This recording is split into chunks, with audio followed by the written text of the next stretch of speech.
right, so if you want to know the 5 easy steps to designing your MTR, you're in the right place. So when you're planning on converting your garage, you need to do a walk through the space with the architect. You let them know what your design plan is. I want the bedroom here, I want the kitchen there. They'll make note, they'll correct you if they need to. So if you want your kitchen in one wall, but the water source is on another wall, they'll let you know, and then you'll adjust and you come up with a plan. And then the architect will go back to his office and do all his magic and send you the plans. And then you can approve it or make changes like we did. We made a minor change. And then they will submit that to the city or county, and they will also take a payment, and then you'll wait for your approval.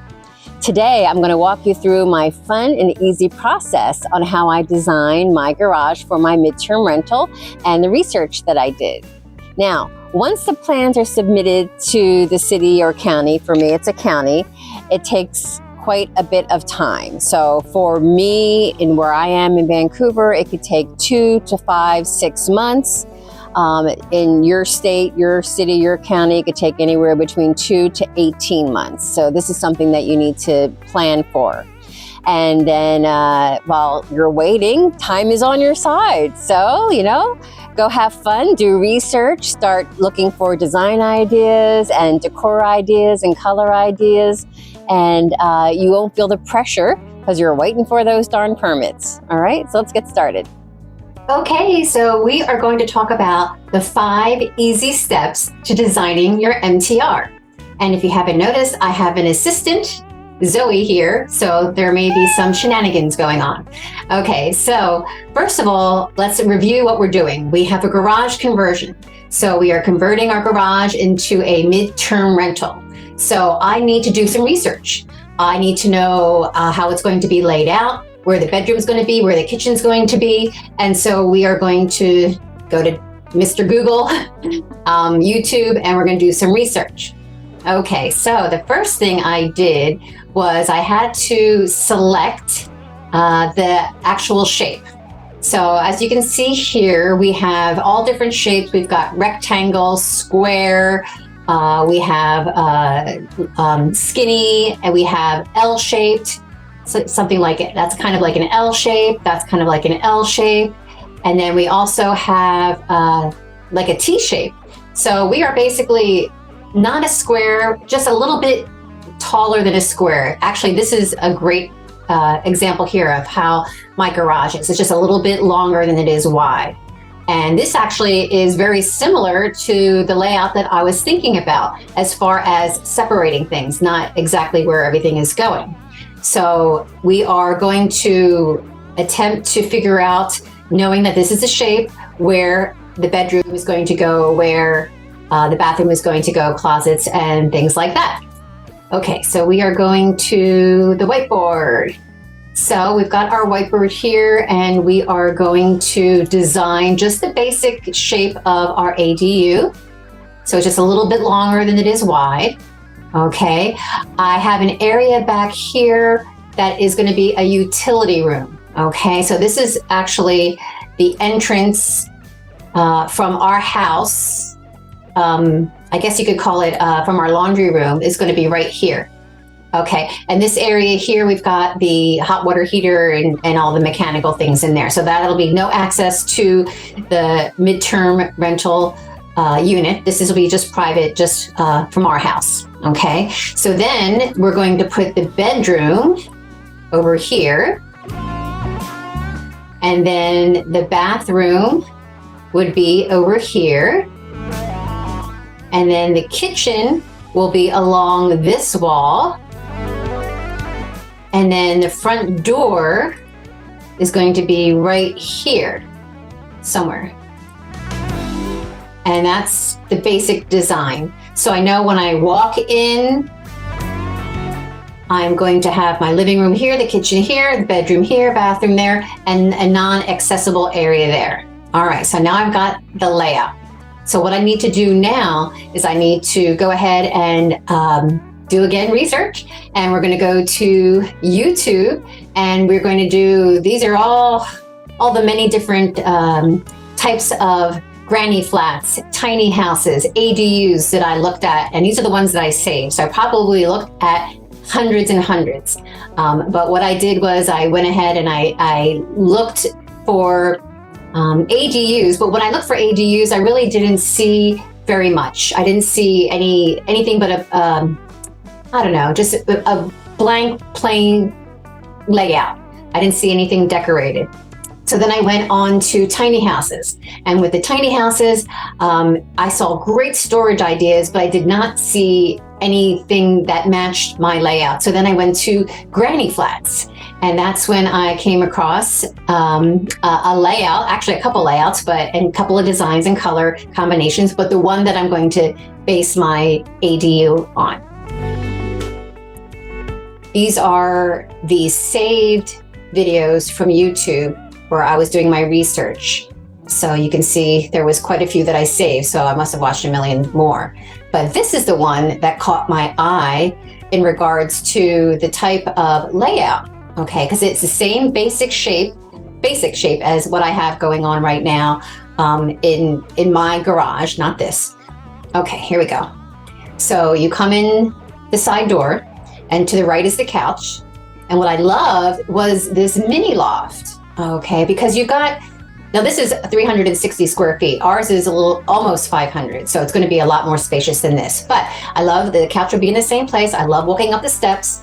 The bedroom is private, but it keeps the space open. And if you close this bedroom up, then the place would feel really claustrophobic. So I love that open area. So that's what caught my eye. That's what I really liked a lot. I also liked this desk area.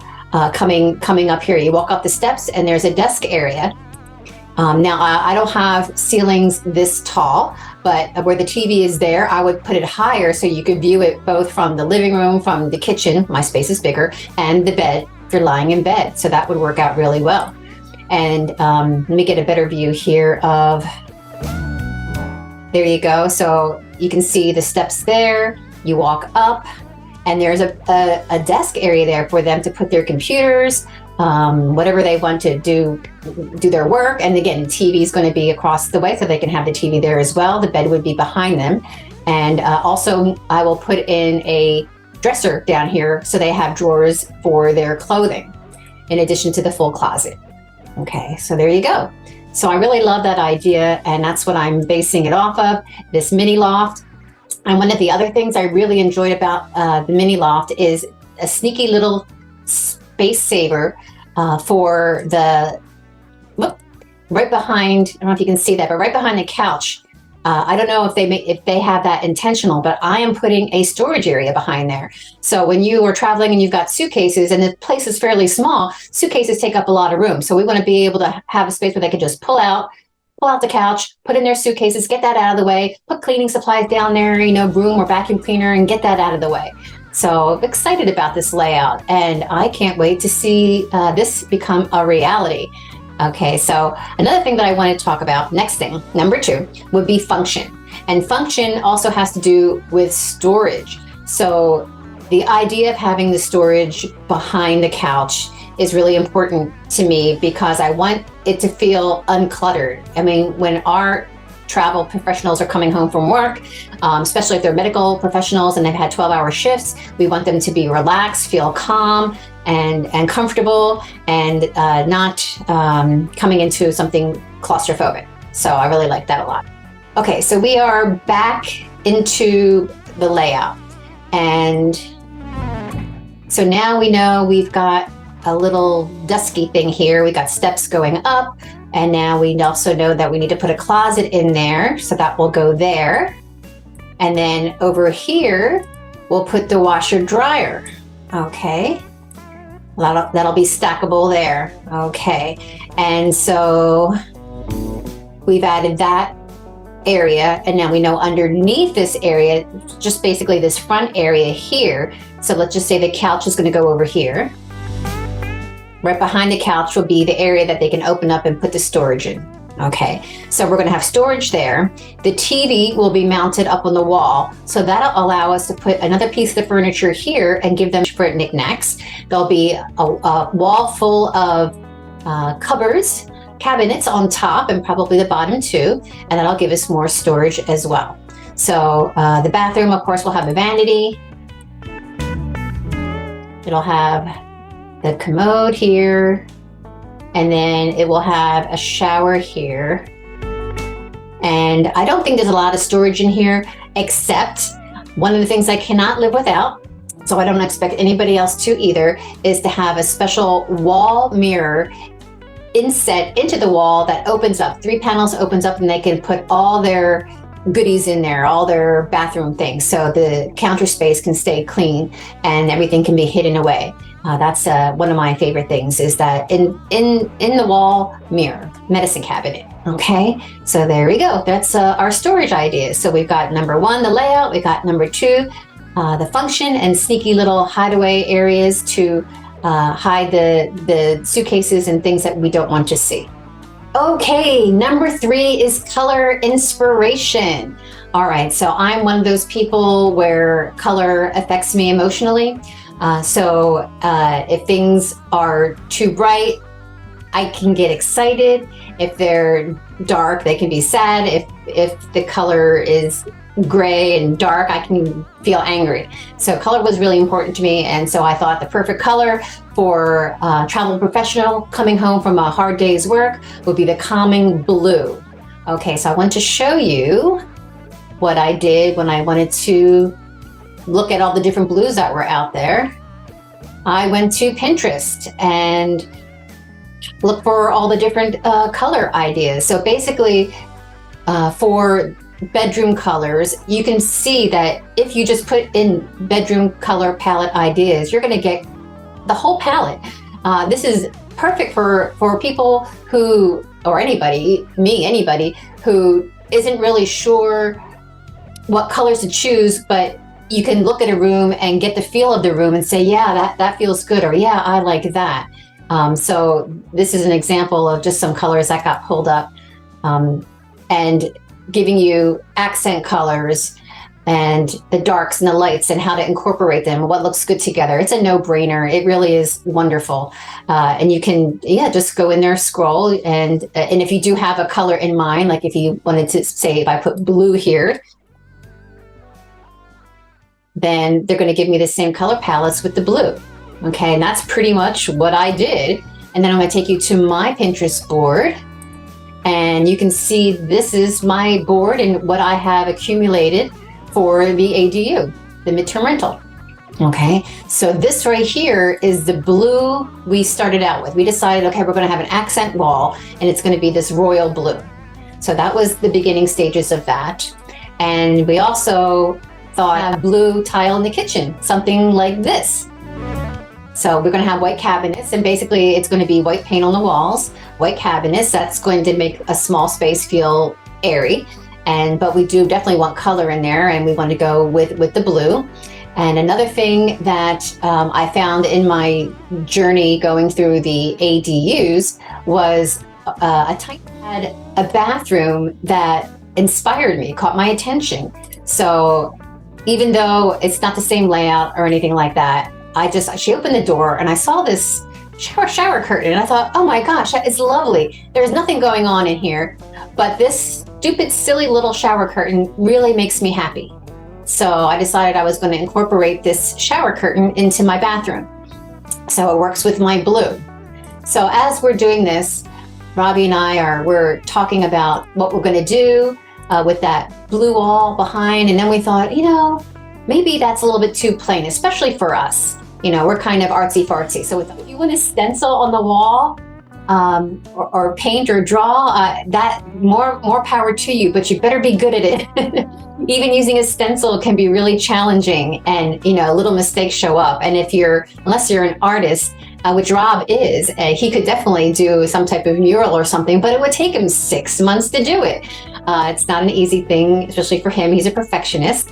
So he did a little bit more research. And so instead of painting it himself, he found this wallpaper. And I was like, oh, well, geez, that's perfect. Now we don't have to paint. We can just go ahead and use that. So I just want to give you a little blow up. You can see what that would look like. So this is the wallpaper we decided to use. And that'll go on just behind that one wall behind the bed up on the loft area there. And this is, it darkens the room a bit because that's what I wanted for the bedroom, it to be somber, ready for sleep. And this is the, this is the wallpaper that we're going to get for that. So now we've got the blue background wallpaper. We've got blue tiles that we want to use. And then we also have the blue going into the bathroom with the shower curtain, which I fell in love with. Okay, so we've got a basic color, we've got a tropical theme, we've got a bold graphic in the bathroom, a bold graphic in the bedroom, and that's a great start. Let's talk about theme or statement piece. We need your travel professional to want to pick you over all the other photos that they see. So we need something to draw them in, okay? Because they have lots to choose from, there's lots of competition.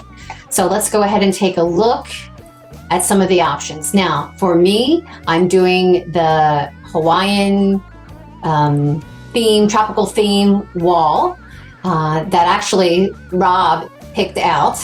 It wasn't even me, since I thought that was coincidental since I used to live in Hawaii and graduated from the University of Hawaii, but he picked out the Hawaiian pattern of the foliage. And here's an example. This is Rob Built, R-O-B-U-I-L-T. This is his website. He built this tiny house. It's beautiful. It's craftsman, it's beautiful. And what he has all over the walls here are a bunch of rabbits or bunnies, or I don't know what he calls them, but people refer to this as like the rabbit house or the bunny house. And some other options that we would have are, here is another statement wall. Okay, here's very fun, beautiful decal. I'm assuming this is just a decal that you can put on your wall, so that's really easy to do. This one too, look at this. This is the Airbnb Rob and I stayed in when we went to Leavenworth, Washington for a Christmas holiday. And they had this silly little ladder on the wall, which I just love. It actually looks much better in person than it does in this photo. So whether it's a statement piece or a statement wall, it is nice to have something your traveler will remember you by. So number 5 is, how do you want to be remembered? Okay, so what you really want is to be remembered. So when we go to an Airbnb or a travel motel or anything, we refer to it, oh, the one with the ladder on the wall. Oh, the one with the bunnies all over the house. The one with the sunflowers. Or for us, it would be Blue Hawaii. That's the name of our unit, our MTR. So I suggest that you name your MTR. That's number 5. So you think about how you want to be remembered by your travel professional, and then maybe that could be your theme and your name. We want to give a special thanks to the incredibly talented Kelly Emerson for providing us the music for Our MTR Life. And please like, subscribe, and share our journey with your friends and family.